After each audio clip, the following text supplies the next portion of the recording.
Hello viewers, সবাইকে আমার চ্যানেলে স্বাগতম। যারা এখনও আমার চ্যানেলটি সাবস্ক্রাইব করেননি তারা প্লিজ খুব তাড়াতাড়ি সাবস্ক্রাইব করে নিন আর পাশে থাকা বেল আইকনটি ক্লিক করে দিন, যাতে আমি যখন ভিডিও আপলোড করি তখন আপনারা নোটিফিকেশন পেয়ে যাবেন।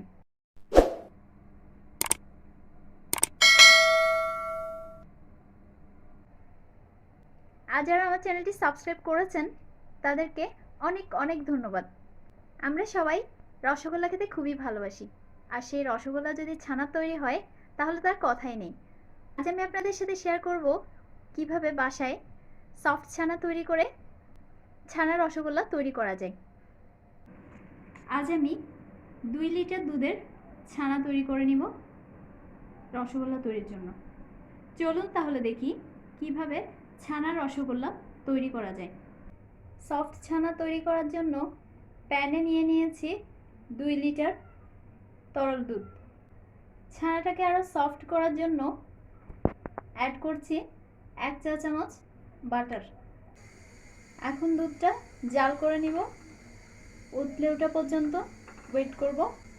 খেয়াল রাখতে হবে যাতে প্যানের তলায় লেগে পুড়ে না যায়। নিয়ে নিয়েছি 6 টেবিল চামচ ভিনেগার আর 6 টেবিল চামচ পানি। দুধ উতলে উঠেছে, আমি চুলাটা অফ করে দিলাম। ভিনেগার আর পানির মিশ্রণটা অল্প অল্প করে দিয়ে দিচ্ছি, একসাথে সব দিব না, অল্প অল্প করে দিব আর নাড়াতে থাকবো। ছানা কাটা হয়ে গেছে, গ্রিন কালারের পানি দেখা যাচ্ছে। এখন আমি ছানাটা ছেঁকে নিচ্ছি। রানিং ওয়াটার দিয়ে ছানাটা ধুয়ে নিচ্ছি যাতে ভিনেগারের গন্ধটা চলে যায়। এখন আমি এটা পানি ঝরে যাওয়ার জন্য ঝুলিয়ে রেখেছি। এভাবে চেপে চেপে ছানার পানি বের করা যাবে না, তাহলে ছানাটা হার্ড হয়ে যেতে পারে। আমি 20 মিনিট পানি ঝরিয়ে নেব। 20 মিনিট পর ফিরে এলাম, ছানার পানি ঝরে গেছে। এখন আমি ছানাটা মাখিয়ে নিব। ছানাটা আলতো হাতে মাখাতে হবে।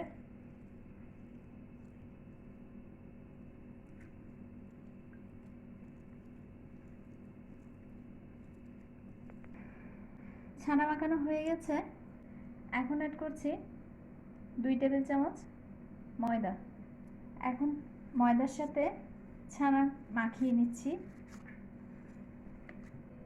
মাখানো হয়ে গেছে, এবার হাতে তেল মাখিয়ে রসগোল্লা তৈরি করার জন্য ছোট ছোট ছানার বল তৈরি করে নিচ্ছি।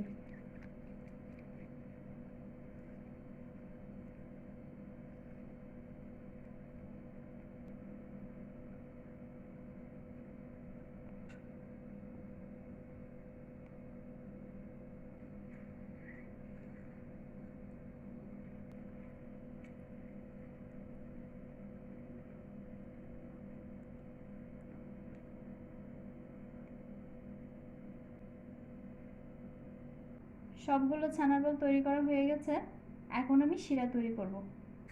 শিরা তৈরির জন্য চায়ের কাপে মেপে নিয়ে নিয়েছি 10 কাপ পানি। এখন দিয়ে দিচ্ছি 2 কাপ চিনি। এখন আমি শিরা জাল করে নিচ্ছি।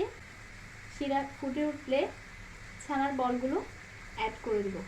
শিরা ফুটে উঠেছে, এখন আমি চুলা কমিয়ে দিচ্ছি।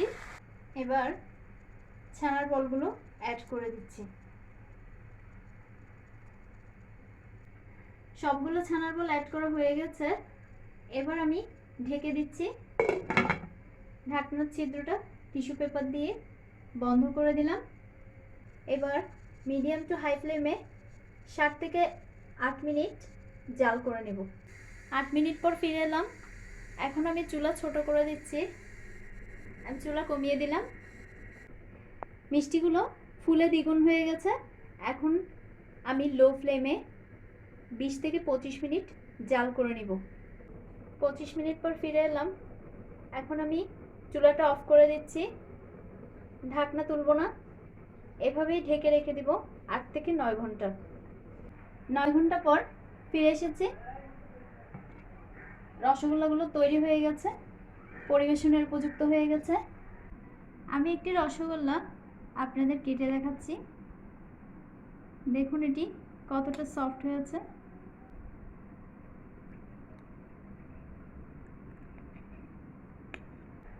আপনারাও চাইলে এভাবে বাসায় খুব সহজেই রসগোল্লা তৈরি করে নিতে পারেন। ছানার রসগোল্লা খেতে কিন্তু খুবই মজার। আশা করি রেসিপিটি আপনাদের ভালো লাগবে। ধন্যবাদ সবাইকে।